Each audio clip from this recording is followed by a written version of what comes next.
Welcome to my channel. Nagpanchami આવે કે શીતળા સાતમ આપણા ઘરે કુલેર બનતી હોય છે, પણ અમુક વખત કુલેર છૂટી પડી જતી હોય છે, તો ક્યારેક કુલેર ઢીલી થઈ જતી હોય છે।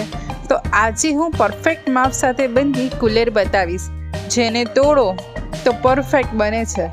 મારા કિચનનું કામ છે તમારા સુધી નવી રેસીપી પહોંચાડવાનું, તો તમે મને સપોર્ટ કરવા ચેનલને સબસ્ક્રાઈબ કરી બાજુમાં પેલા બેલ આઇકોનને પ્રેસ કરી લો।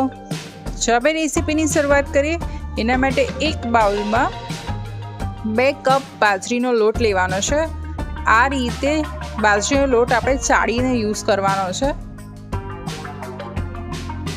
એટલે એને સરસ ચાળી લઈએ। આપણો લોટ ચાળીને રેડી થઈ ગયો છે। અત્યારે 2 કપ બાજરીનો લોટ લીધો હતો, એની સાથે એ જ બાઉલથી 1.5 કપ ગોળ લેવાનો છે, અને આ રીતે મેં ગોળને સમારીને લીધો છે। પણ ક્યારેક તમને દેખાય કે એના મોટા ગાંઠા છે, તો તમને આ રીતે અંગૂઠાના મદદથી પ્રેસ કરીને એડ કરી લેવો। હવે ગોળ અને લોટને આપણે સરસ મિક્સ કરી લેવાનો છે।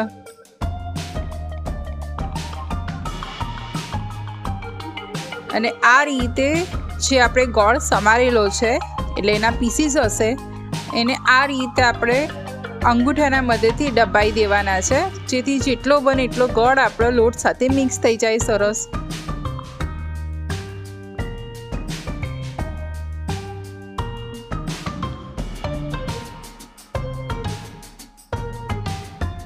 તો આ પ્રોસેસ કરી અને મેં બધો લોટ અને ગોળને સરસ મિક્સ કરી લીધો છે। હવે આપણે શીતળા સાતમમાં કે નાગપંચમીમાં ગરમ વસ્તુ ના ખાતા હોવાથી હું આજે તમને ઠંડા ઘી સાથે આ કુલેર બતાવવાની છું। તો હું અત્યારે ઠંડુ ઘી એટલે કે રૂમ ટેમ્પરેચર પર જે ઘી હોય છે એ એડ કર્યું છે। પહેલાં 1 ટેબલ સ્પૂન એડ કરી અને બધું સરસ મિક્સ કરી લેવાનું છે।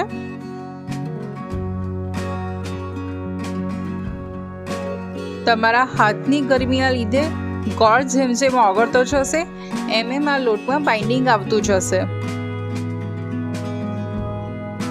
ફરી 1 ચમચી ઘી એડ કરી અને બધું સરસ મિક્સ કરી લેવાનું છે।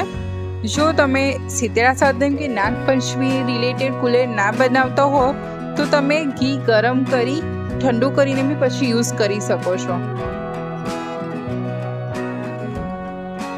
આપણે જોઈ શકીએ છીએ કે જેમ જેમ હાથ વડે હું ગોળને મસળી રહી છું, એમ એમ આપણા લોટમાં બાઇન્ડિંગ આવતું રહ્યું છે।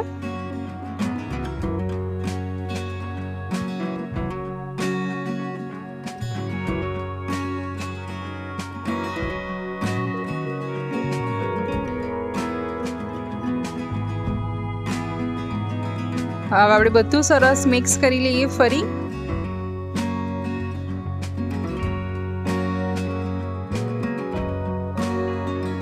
તો આપણે જોઈ શકીએ છીએ કે આ રીતનું બાઇન્ડિંગ પરફેક્ટ થઈ ગયું છે।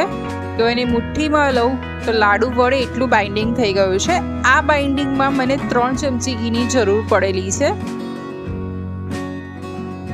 હવે આપણે એના મીડિયમ સાઇઝના લાડુ વાળવા માટે આ રીતનું હાથમાં મિશ્રણ લઈ લેવાનું છે, અને 2 આંગળીના મદદથી આપણે લાડુને શેપ આપી લેવાનો છે।